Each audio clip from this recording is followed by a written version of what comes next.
বয়স শুধুই একটা সংখ্যা, তা বারে বারে প্রমাণ করেছেন ঋতুপর্ণা সেনগুপ্ত। 50 পেরিয়েও নায়িকা চরিত্রে অভিনয় করে চলেছেন তোয়াক্কা না করে। দুই বাংলায় তার জনপ্রিয়তা অটুট। 50-এর গণ্ডি পেরিয়েও এখনো কিভাবে তার আকর্ষণীয় চেহারা বজায় রেখেছেন তার টিপস শেয়ার করেছেন ঋতুপর্ণা নিজেই।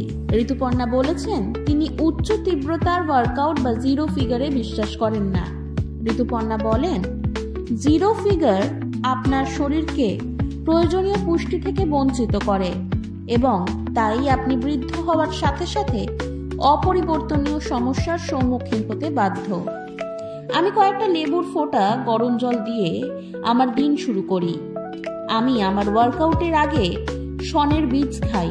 আমি হালকা ব্যায়াম করি, যার মধ্যে যোগ ব্যায়াম, সূর্য নমস্কার এবং ওজন প্রশিক্ষণের পরে প্রাতরাশের মধ্যে কিছু ফল বা সিদ্ধ শাকসবজি রয়েছে, যার মধ্যে 1 গ্লাস আনারস বা ডালিমের জুস রয়েছে।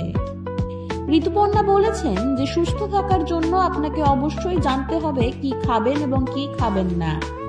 অভিনেত্রী জানিয়েছেন তিনি সব কিছু খান, যেমন মাছের তরকারি, ডাল এবং সবজি, কিন্তু অল্প পরিমাণে। চোখ ও সুন্দর চুলের প্রশংসায় ঋতুপর্ণা হামেশাই পেয়ে থাকেন।